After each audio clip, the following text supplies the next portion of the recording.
ओम जय श्री कृष्णाय नमः। श्रीमद्भगवद गीता के चौथे अध्याय का महात्म। श्रीमद्भगवद गीता को पढ़ने सुनने से भगवान की प्राप्ति होती है। आज हम चौथे अध्याय का महात्म, उसके श्लोक और अर्थ बताएंगे। आप सब लोग सुने। श्री भगवान कहते हैं, प्रिय अब मैं चौथे अध्याय का महात्म बतलाता हूँ, सुनो। भगीरथी के तट पर वाराणसी बनारस नाम की एक पुरी है। वहाँ विश्वनाथ जी के मंदिर में भरत नाम के एक योगनिष्ठ महात्मा रहते थे, जो प्रतिदिन आत्मचिंतन में तत्पर हो आदरपूर्वक गीता के चतुर्थ अध्याय का पाठ किया करते थे। उनके अभ्यास से उनका अंतःकरण निर्मल हो गया था। वे शीत उष्ण आदि द्वंद्वों से कभी व्यथित नहीं होते थे। एक समय की बात है, वे तपोधन नगर की सीमा में स्थित देवताओं का दर्शन करने की इच्छा से भ्रमण करते हुए नगर से बाहर निकल गए। वहाँ बेर के 2 वृक्ष थे। उन्हीं की जड़ में वे विश्राम करने लगे। एक वृक्ष की जड़ में उन्होंने अपना मस्तक रखा था और दूसरे वृक्ष के मूल में उनका एक पैर टिका हुआ था। थोड़ी देर बाद जब वे तपस्वी चले गए, तब बेर के वे दोनों वृक्ष 5-6 दिनों के भीतर ही सूख गए। उनमें पत्ते और डालियां भी नहीं रह गईं। तत्पश्चात वो दोनों कहीं ब्राह्मणों के पवित्र ग्रह में 2 कन्याओं के रूप में उत्पन्न हुए। वे दोनों कन्याएं जब बढ़कर 7 वर्ष की हो गई, तब एक दिन उन्होंने दूर देशों से घूमकर आते हुए भरत मुनि को देखा। उन्हें देखते हुए दोनों उनके चरणों में पड़ गईं और मीठी वाणी में बोली, मुनि, आपकी कृपा से हम दोनों को उद्धार हुआ है। हमने बेर की योनि त्याग कर मानव शरीर प्राप्त किया है। उनके इस प्रकार कहने पर मुनि को बड़ा विस्मय हुआ। उन्होंने पूछा, पुत्रियों, मैंने कब और किस साधन से तुम्हें मुक्त किया था? साथ ही ये भी बताओ कि तुम्हारे बेर के वृक्ष होने में क्या कारण था क्योंकि इस विषय में मुझे कुछ भी ज्ञात नहीं है। तब वे कन्याएं पहले उन्हें अपने बेर हो जाने का कारण बतलाती बोली, मुनि, गोदावरी नदी के तट पर छिन्न पाप नाम का एक उत्तम तीर्थ है, जो मनुष्यों को पुण्य प्रदान करने वाला है। वे पावनता की चरम सीमा पर पहुंचा हुआ है। उस तीर्थ में सत्य तपा नामक एक तपस्वी बड़ी कठोर तपस्या कर रहे थे। वे ग्रीष्म ऋतु में प्रज्वलित अग्नियों के बीच में बैठते थे। वर्षा काल में जल की धाराओं से उनके मस्तक के बाल सदा भीगे रहते थे तथा जाड़े के समय जल में निवास करने के कारण उनके शरीर में हमेशा रोग वो बाहर भीतर से सदा शुद्ध रहते थे। समय पर तपस्या करते तथा मन और इंद्रियों को संयम में रखते हुए परम शांति प्राप्त करके आत्मा में ही रमण करते थे। वे अपनी विद्वता के द्वारा जैसा व्याख्यान करते थे, उससे सुनने के लिए साक्षात ब्रह्मा जी भी प्रतिदिन उनके पास उपस्थित होते थे और प्रश्न करते थे। ब्रह्मा जी के साथ उनका वैसा संकोच नहीं रह गया था, अतः उनके आने पर भी वे सदा तपस्या में मग्न रहते थे। परमात्मा के ध्यान में निरंतर संलग्न रहने के कारण उनकी तपस्या सदा बढ़ती रहती थी। सत्य तपा को जीवन मुक्त के समान मानकर इंद्र को अपने संबंधशाली पथ के संबंध में कुछ भय हुआ। तब उन्होंने इनकी तपस्या में सैकड़ों विघ्न डालने प्रारंभ किए। अप्सराओं के समुदाय से हम दोनों को बुलाकर इंद्र ने इस प्रकार आदेश दिया, तुम दोनों उस तपस्वी की तपस्या में विघ्न डालो, जो मुझे इंद्र पद से हटाकर स्वयं ईश्वर का राज भोगना चाहता है। इंद्र का ये आदेश पाकर हम दोनों उनके सामने से चलकर गोदावरी के तीर पर जहाँ वे मुनि तपस्या करते थे आईं। वहाँ मंद एवं गंभीर स्वर से बजते हुए मृदंग तथा मधुर वेणुनाद के साथ हम दोनों ने अन्य अप्सराओं सहित मधुर स्वर में गाना प्रारंभ किया। इतना नहीं, उन योगी महात्मा को बस में करने के लिए हम लोग स्वर, ताल और लय के साथ नृत्य करने लगे और बीच बीच में जरा जरा सा अंचल खिसकने पर उन्हें हमारी छाती भी दी जाती थी। हम दोनों की उन्मत्त गति काम भाव का उद्दीपन करने वाली थी, किंतु उसने उन निर्विकार चित्त वाले महात्मा के मन में क्रोध का संचार कर दिया। तब उन्होंने हाथ से जल छोड़कर हमें क्रोधपूर्वक श्राप दिया, अरे तुम दोनों गंगा जी के तट पर विरेज हो जाओ। ये सुनकर हम लोगों ने बड़ी विनय के साथ कहा, महात्मन हम दोनों पराधीन थे, अतः हमारे द्वारा जो दुष्कर्म बन गया है उसे आप क्षमा करें। ये कहकर हमने मुनि को प्रसन्न कर लिया। तब उन पवित्र चित्र वाले मुनि ने हमारे शापोद्धार की अवधि निश्चित करते हुए कहा, भरत मुनि के आने पर ही तुम दोनों पर यह शाप लागू होगा। इसके बाद तुम लोगों को का मृत्यलोक में जन्म होगा और पूर्व जन्म की स्मृति बनी रहेगी। मुने, जिस समय हम दोनों बेर वृक्ष के रूप में खड़ी थीं, उस समय आपने हमारे समीप आकर गीता के 4 अध्याय का जप करते हुए हमारा उद्धार किया था, अतः हम आपको प्रणाम करती हैं। आपने केवल साप से ही नहीं, इस भयानक संसार से भी गीता के 4 अध्याय के पाठ द्वारा हमें मुक्त कर दिया।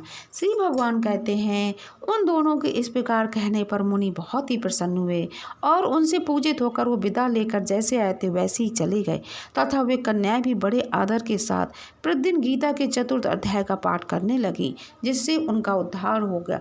बोलिए जय श्री कृष्ण। अब हम गीता जी के श्रीमद् भगवद गीता जी के 4 अध्याय के श्लोक और उनका अर्थ सुनाएंगे। ओम श्री परमात्मने नमः। अथ 4थो अध्याय। श्री भगवानुवाच इमं विवस्ते योगं प्रोक्तवानहमव्ययं विवस्वान् मनवे प्राह मनुरिक्ष्वाक अभि ऋक्ष्वाक वे अब्रवीत। ओम इसका हिंदी अर्थ। ओम श्री परमात्मे नमः 4थे अध्याय के पहले श्लोक का हिंदी अर्थ। इसके उपरांत श्री कृष्ण महाराज बोले, हे अर्जुन, मैंने इस अविनाशी योग को कल्प के आदि में सूर्य के प्रति कहा था और सूर्य ने अपने मनु के प्रति कहा और मनु ने अपने पुत्र राजा इक्ष्वाकु के प्रति कहा। एवं परंपरा प्राप्त मिमं राजर्षयो विदु सा काले ने हे महता योगो नष्ट परंतप। इस प्रकार परंपरा से प्राप्त हुए इस योग को राजर्षियों ने जाना, परंतु हे अर्जुन, वह योग बहुत काल से इस पृथ्वी लोक में लोप हो रहा हो गया था। सा एवायं मया ते अद्य योग प्रोक्ता पुरातना भक्तो वसी में सखा चेति रहस्यम योतदुत्तमम्। इस प्रकार भगवान श्री कृष्ण, ये पुरातन योग अब मैंने तेरे लिए वर्णन किया है, क्योंकि तू मेरा भक्त और प्रिय सखा है, इसलिए तथा यह योग बहुत उत्तम है और रहस्य अर्थात अति मर्म का विषय है। अर्जुन उवाच अपरम भवतो जन्म परम जन्म विवस्वता दुजानीयाम तो माधो प्रोक्तवानिति। इस प्रकार भगवान श्री कृष्णचंद्र महाराज के वचन सुनकर अर्जुन ने पूछा, हे भगवान, आपका जन्म तो आधुनिक अर्थात अब हुआ है और सूर्य का जन्म तो बहुत पुराना है, इसलिए इस योग को कल्प के आदि में आपने कहा था, ये मैं कैसे जानूं। श्री भगवान वाच बहूनि में बीतानि व्यतीतानि जन्मानि तव चार्जुन तान्यं वेद सर्वाणि न तुम वेद परंतप। इस पर श्री कृष्ण महाराज बोले, हे अर्जुन, मेरे और तेरे बहुत से जन्म हो चुके हैं, परंतु हे परंतप, उन सबको तू नहीं जानता और मैं जानता हूँ। अजो अपि सत्र व्ययात्मा भूतानां शरीर अपि सन प्रकृतिम स्वाम दिष्टाय संभवामात्म मायया। मेरा जन्म प्राकृत मनुष्यों के सदस्य नहीं है। मैं अविनाशी स्वरूप अजन्मा होने पर भी तथा सब भूत प्राणियों का ईश्वर होने पर भी अपनी प्रकृति को अधीन करके योग में आया से प्रकट होता हूँ। अजो अपि सत्र व्यात्मा भूतानमेश्वरी अपि सन प्रकृतिम स्वम धष्टाय संभवात्म माया। यदा यदा हि धर्मस्य ग्लानिर्भवति भारत अविधानम धर्मस्तदात्मानं सृजाम्यहम्। हे भारत, जब जब धर्म की हानि और अधर्म की वृद्धि होती है, तब तभी मैं अपने रूप को रचता हूँ, अर्थात प्रकट करता हूँ। परित्राणाय साधूनां विनाशाय च दुष्कृतां धर्म संस्थापनार्थाय संभवामि युगे युगे। क्योंकि साधु पुरुषों का उद्धार करने के लिए और दूषित कर्म करने वालों का नाश करने के लिए तथा धर्म स्थापन करने के लिए युग युग में प्रकट होता हूँ। जन्म कर्म च में दिव्यमेवं यो वेत्ति तत्वता त्यक्त्वा देहं पुनर्जन्म नैति मामेति सो अर्जुन। इसलिए हे अर्जुन, मेरा वह जन्म और कर्म दिव्य अर्थात अलौकिक है। इस प्रकार जो पुरुष तत्व से जानता है, वे शरीर को त्याग कर फिर जन्म को नहीं प्राप्त होता है, किंतु मुझे ही प्राप्त होता है। वीतराग भय क्रोधा मनमया मामुपाश्रिता बेहो ज्ञान तपसा पूता मद भाव मांगता। हे अर्जुन, पहले भी राग भय और क्रोध से रहित अनन्य भाव से मेरे में स्थिति वाले मेरे शरण हुए बहुत से पुरुष ज्ञान रूप तप से पवित्र हुए मेरे स्वरूप को प्राप्त हो चुके हैं। श्रीमद् भगवद गीता जी के 4 अध्याय के 10 श्लोक संपन्न हुए। अब 11वां श्लोक। ये यथा मां प्रपद्यन्ते तां तथैव भजाम्यहम् मम वर्तमानो वर्तन्ते मनुष्या पार्थ सर्वशा। क्योंकि हे अर्जुन, जो मेरे को जैसे भजते मैं उनको वैसे ही भजता हूँ। इस रहस्य को जानकर ही बुद्धिमान मनुष्यगण सब प्रकार से मेरे मार्ग के अनुसार कांक्षन्तम कर्मणाम सिद्धिम यजन्तम इहि देवता क्षिप्रम ही मानुषे लोके सिद्धिर्भवति कर्मजा। श्री कृष्ण भगवान कहते हैं कि हे अर्जुन, जो मेरे को तत्व से नहीं जानते हैं, वे पुरुष इस मनुष्य में लोक में कर्मों के फल को चाहते हुए देवताओं को पूजते हैं और उनके कर्मों से उत्पन्न हुई सिद्धि भी शीघ्र होती है, परंतु उनको मेरी प्राप्ति नहीं होती। इसलिए तुम मेरे को ही सब प्रकार से भज। चातुर्वर्ण्यम मया सृष्टम गुण कर्म विभाग सा तस्य कर्तारमपि माम विद्धे कर्तारम व्ययम। हे अर्जुन, गुण और कर्मों के विभाग से ब्राह्मण, क्षत्रिय, वैश्य और शूद्र मेरे द्वारा रचे गए हैं। उनके कर्ता को भी मुझ अविनाशी परमेश्वर को तू अकर्ता ही जान। न माम कर्माणि लिप्यन्ति न मे कर्म फले स्पृहा इति माम यो अभिजानाति कर्म भिन्न सा बध्यति। क्योंकि कर्मों के फल में मेरी स्पृहा नहीं है, इसलिए मेरे को कर्म लिपायमान नहीं करते। इस प्रकार जो मेरे को तत्व से जानता है, वह भी कर्मों से नहीं बंधता है। एवं ज्ञात्वा कृतं कर्म पूर्वैरपि मुच्छिभिः कुरु कर्म तस्मात् त्वं पूर्वे पूर्वतरम कृतम्।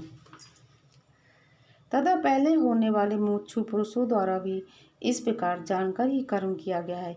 इससे तुम भी पूर्वजों द्वारा सदा से किए हुए कर्म को ही कर। किम कर्मेति कव्यो अप्यत्र मोहिता तत्ते कर्म प्रवक्ष्यामि यज्ञात्वा मोक्षसे आशुभात। परंतु कर्म क्या है और अकर्म क्या है, ऐसे इस विषय में बुद्धिमान पुरुष भी मोहित है। इसलिए मैं वह कर्म अर्थात कर्मों का तत्व तेरे लिए अच्छी प्रकार कहूँगा, जिसको जानकर तू अशुभ अर्थात संसार बंधन से छूट जाएगा। कर्मणो ह्यापि बोधव्यम चा विकर्मणः अकर्मणश्च बोधव्यम गहना कर्मणो गति। कर्म का स्वरूप भी जानना चाहिए और अकर्म का स्वरूप भी जानना चाहिए तथा निषिद्ध कर्म का स्वरूप भी जानना चाहिए, क्योंकि कर्म की गति अति गहन है। कर्मण कर्म या पश्येद कर्मणि चा कर्म या सा बुद्धिमान मनुष्येषु सा युक्ता कृतस्न कर्म कृत। जो पुरुष संपूर्ण कर्म में अर्थात अहंकार रहित की हुई संपूर्ण चेष्टाओं में अकर्म अर्थात वास्तव में उनका न होना पना देखे, और जो पुरुष अकर्म में अर्थात अज्ञानी पुरुषों द्वारा की हुई संपूर्ण क्रियाओं के त्याग में भी कर्म को अर्थात त्याग रूप क्रिया को देखे, वह पुरुष मनुष्यों में बुद्धिमान है और वह योगी संपूर्ण कर्मों को करने वाला है। यस्य सर्वे समारंभा कराम संकल्प वर्जिता ज्ञानाग्नि दग्ध कर्माणम तमाहु पंडितम मुधा। हे अर्जुन, जिसके संपूर्ण कार्य कामना और संकल्प से रहित हैं, ऐसे उस ज्ञान रूप अग्नि द्वारा भस्म हुए कर्मों वाले पुरुष को ज्ञानी जन भी पंडित कहते हैं। त्यक्त्वा कर्म फलासंगम नित्य तृप्तो निराश्रया कर्मण भी प्रवृत्तो अपि नैव किंचित करोति सा। जो पुरुष संसारिक आश्रय से रहित सदा परमानंद परमात्मा में तृप्त हैं, वे कर्मों के फल और संग अर्थात कर्तृत्व अभिमान को त्याग कर कर्म में अच्छी प्रकार बरतता हुआ भी कुछ नहीं करता है। श्री कृष्ण भगवान अर्जुन से कह रहे हैं, निराशीर चित्तात्मा त्यक्त सर्व परिग्रह शारीरम केवलम कर्म कुर्वत्राप्नोति किल्बिषम। जीत लिया है अंतःकरण और शरीर जिसने, तथा त्याग दिए संपूर्ण भोगों की सामग्री जिसने, ऐसा आशा रहित पुरुष केवल शरीर संबंधी कर्म को करता हुआ भी पाप को नहीं प्राप्त होता है। निराशीर यदृच्छा लाभ संतुष्टो द्वंद्वातीतो विमत्सरा समाः सिद्धावसिद्धो च कृत्वापि न निबध्यते। अपने आप में जो कुछ अप्राप्त हो उसमें ही संतुष्ट रहने वाला और हर्ष शोकादि द्वंद्वों से अतीत हुआ तथा मत्सरता अर्थात ईर्ष्या से रहित सिद्धि और असिद्धि में समत्व भाव वाला पुरुष कर्मों को करके भी नहीं बंधता है। गत संगस मुक्तस् ज्ञानावस्थित चेतसा यज्ञायाचरत कर्म समग्रम प्रविलीयते। क्योंकि आसक्ति से रहित ज्ञान में यज्ञ के लिए आचरण करते हुए मुक्त पुरुष के संपूर्ण कर्म नष्ट हो जाते हैं। ब्रह्मार्पणम ब्रह्मा हविर्ब्रह्माग्नो ब्रह्माणा हुतम ब्रह्मैवतेन गंतव्यम ब्रह्म कर्म समाधिना। उन यज्ञ के लिए आचरण करने वाले पुरुषों में से कोई तो इस भाव से यज्ञ करते हैं कि अर्पण अर्थात स्त्रुवादिक भी ब्रह्मा है और हवि अर्थात हवन करने योग्य द्रव्य भी ब्रह्मा है और ब्रह्म रूप अग्नि में ब्रह्म रूप कर्ता के द्वारा जो हवन किया गया वह भी ब्रह्मा ही है। इसलिए ब्रह्म रूप कर्म में समाधिस्थ हुए उस पुरुष द्वारा जो प्राप्त होने योग्य है वह भी ब्रह्मा ही है। दैवमेवा परे यज्ञम योगिनः पर्युपास्ते ब्रह्माग्राव परे यज्ञम यज्ञे नयोप जुभ्यति। श्री कृष्ण भगवान अर्जुन से कहते हैं, और दूसरे योगी जन देवताओं के पूजन रूप यज्ञ को ही अच्छी प्रकार उपासते हैं अर्थात करते हैं, और दूसरे ज्ञानी जन परम ब्रह्म परमात्मा रूप अग्नि में यज्ञ के द्वारा यज्ञ को ही हवन करते हैं। श्रोत्राणीन्द्रियाण्य न्याय संयमाग्रिषु जुभ्यति शब्दादीन विषयानन्न इंद्रियाग्रिषु जुभ्यति इंद्रियाग्निषु जुभ्यति। अन्य योगी जन सोतांत्रिक सब इंद्रियों को संयम अर्थात स्वाधीनता रूप अग्नि में हवन करते हैं अर्थात इंद्रियों को विषयों से रोककर अपने आप में वश में कर लेते हैं, और दूसरे योगी लोग शब्दात्मक विषयों को इंद्रिय रूप अग्नि में हवन करते हैं अर्थात राग द्वेष रहित इंद्रियों द्वारा विषयों को ग्रहण करते हुए भी भस्म रूप करते हैं। सर्वाणि इंद्रिय कर्माणि प्राण कर्माणि चापरे आत्मसंयम योगाग्नो जुह्वति ज्ञान दीपते। दूसरे योगी जन संपूर्ण इंद्रियों की चेष्टाओं को तथा प्राणों के व्यापार को ज्ञान से प्रकाशित हुई परमात्मा में स्थित रूप योगाग्नि में हवन करते हैं। श्री कृष्ण भगवान अर्जुन जी से कहते हैं कि हे अर्जुन, द्रव्य यज्ञास्तपो योग यज्ञास्तथापरे स्वाध्याय ज्ञान यज्ञास्त यतयः संसित व्रतः।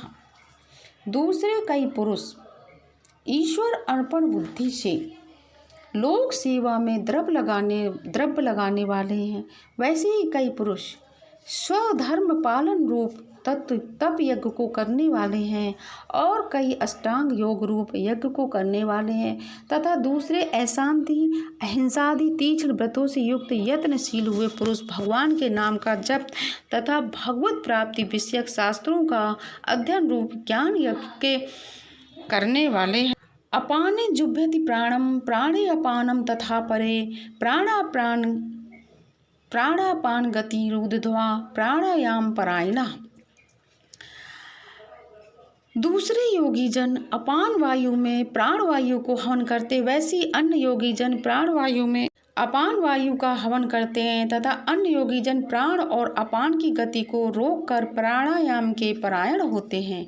अपरे नीताहारा प्राणान प्राणेषु जुभ्यति सर्वे अप्येते यज्ञ विदो यज्ञ छपित कल्मषा। दूसरे नियमित आहार करने वाले योगी जन प्राणों को प्राणों में हवन करते हैं, इस प्रकार यज्ञों द्वारा नाश हो गया पाप जिनका, ऐसे ये सब पुरुष ही यज्ञों को जानने वाले हैं। श्रीमद् भगवद गीता जी के 4 अध्याय के 30 श्लोक संपन्न हुए। यज्ञ शिष्टामृत भुजो यान्ति ब्रह्मा सनातनम नायम लोको अस्ते यज्ञस्य कुतो अन्यः कुरु सत्तमः। हे कुरुश्रेष्ठ अर्जुन, यज्ञों के परिणाम रूप ज्ञानामृत को भोगने वाले ज्ञानी जन सनातन परब्रह्म परमात्मा को प्राप्त होते हैं और यज्ञ रहित पुरुष को ये मनुष्य लोक भी सुखदायक नहीं है, फिर परलोक कैसे सुखदायक होगा। एवं बहुविधा यज्ञा वितता ब्राह्मणो मुखे कर्मजान विद्धि तान सर्वानेवं ज्ञात्वा विमोक्षसे। ऐसे बहुत प्रकार के यज्ञ वेद की वाणी में विस्तार से कहे गए, उन सबको शरीर मन और इंद्रियों की क्रिया द्वारा ही उत्पन्न होने वाले जान। इस प्रकार तत्व से जानकर निष्काम कर्म योग द्वारा संसार बंधन से तू मुक्त हो जाए। श्री कृष्ण भगवान कहते हैं, श्रेयान द्रव्य मयाद्य ज्ञाज ज्ञान यज्ञम परंतप सर्वम कर्माखिलम पार्थ ज्ञाने परिसमाप्यते। हे अर्जुन, संसारिक वस्तुओं से सिद्ध होने वाले यज्ञ से ज्ञान रूप यज्ञ सब प्रकार श्रेष्ठ है, क्योंकि हे पार्थ संपूर्ण यावन्मात्र कर्म ज्ञान में शेष होते हैं, अर्थात ज्ञान उनकी परिकाष्ठा है। तद्युति प्रणिपातेन परिप्रश्नेन सेवया उपदेक्ष्यन्ति ते ज्ञानम ज्ञानेन तत्वदर्शिना। इसलिए तत्व को जानने वाले ज्ञानी पुरुषों से भली प्रकार दंडवत प्रणाम तथा सेवा और निष्कपट भाव से किए हुए प्रश्न द्वारा उस ज्ञान को जान। वे मर्म को जानने वाले ज्ञानी जन तुझे उस ज्ञान का उपदेश करेंगे। यज्ञात्वा न पुनर्मोहमेवं यास्यसि पांडव येन भूतान शेषेण द्रक्ष्य स्यात्म नेथो मयि। कि जिसको जानकर तुम फिर इस प्रकार मोह को प्राप्त नहीं होगा। और हे अर्जुन, जिस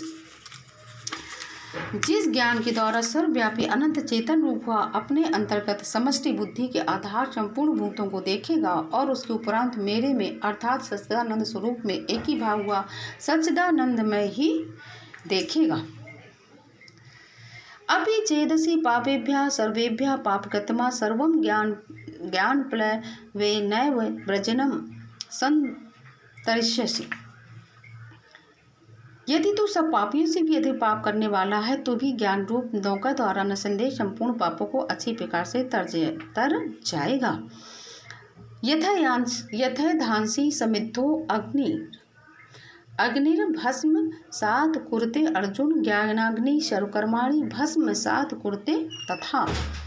हे अर्जुन, जैसे प्रज्वलित अग्नि ईंधन को भस्ममय कर देता, वैसे ही ज्ञान रूप अग्नि संपूर्ण कर्मों को भस्ममय कर देता है। न ही ज्ञानेन सदस्यम पवित्रमिह विद्यते तत् स्वयं योग संसिद्धि कालेनात्मनि विन्दति। इसलिए इस संसार में ज्ञान के समान पवित्र करने वाला निसंदेश कुछ भी नहीं है। उस ज्ञान को कितने काल में अपने आप समत्व बुद्धि रूप योग के द्वारा अच्छी प्रकार शुद्ध अंतःकरण हुआ पुरुष आत्मा में ही अनुभव करता है। श्रद्धावान लभते ज्ञानम तत्परा संयतेन्द्रिया ज्ञानम लब्ध्वा पराम शांति मचराणधि गच्छति। हे अर्जुन, जितेंद्रिय तत्पर हुआ श्रद्धावान पुरुष ज्ञान को प्राप्त होता है। ज्ञान को प्राप्त होकर तत्क्षण भगवत प्राप्ति रूप परम शांति को प्राप्त हो जाता है। अज्ञश्च श्रद्धानश्च संशयात्मा विनश्यति नायम लोको अस्ति न परो न सुखम संशयात्मना। हे अर्जुन, भगवत विषय को न जानने वाला तथा श्रद्धा रहित और संशय युक्त पुरुष परमार्थ से भ्रष्ट हो जाता है। और उनमें भी संशय युक्त पुरुष के लिए तो न सुख है और न ये लोक है और न परलोक है, अर्थात ये लोक और परलोक दोनों ही उसके लिए भ्रष्ट हो जाते हैं। योग सत्रस्त कर्माणम ज्ञान सच्छित्र संशयम आत्मवंतम न कर्माणि निबधन्ति निबंधन्ति धनंजया। हे धनंजय, समत्व बुद्धि रूप योग द्वारा भगवत अर्पण कर दिए संपूर्ण कर्म जिसने और ज्ञान द्वारा नष्ट हो गए सब संशय जिसके, ऐसे परमात्म परायण पुरुष को कर्म नहीं बांधते हैं। तस्मात् ज्ञान संभूतम हतस्थम ज्ञान सिनात्मना छित्वैनम संशयम योग मातिष्ठो तिष्ठ भारत। इससे हे भरतवर्षी अर्जुन, तू समत्व बुद्धि रूप योग में स्थित हो और अज्ञान से उत्पन्न हुए हृदय में स्थित इस अपने संशय को ज्ञान रूप तलवार के द्वारा छेदन करके युद्ध के लिए खड़ा हो। ओम तस्दिति श्री भगवद गीता सूपनिषत्सु ब्रह्म विद्यायाम योग शास्त्र कृष्णे अर्जुन संवादे ज्ञान कर्म संन्यास योग नाम चतुर्था अध्याय इति श्रीमद् भगवद गीता रूपी उपनिषद एवं ब्रह्म विद्या तथा योग शास्त्र विषयक श्री कृष्ण और अर्जुन के सम्मान में चौथा अध्याय ज्ञान कर्म संन्यास योग नामक चौथा अध्याय समाप्त हुआ। बोलिए हरे कृष्णा।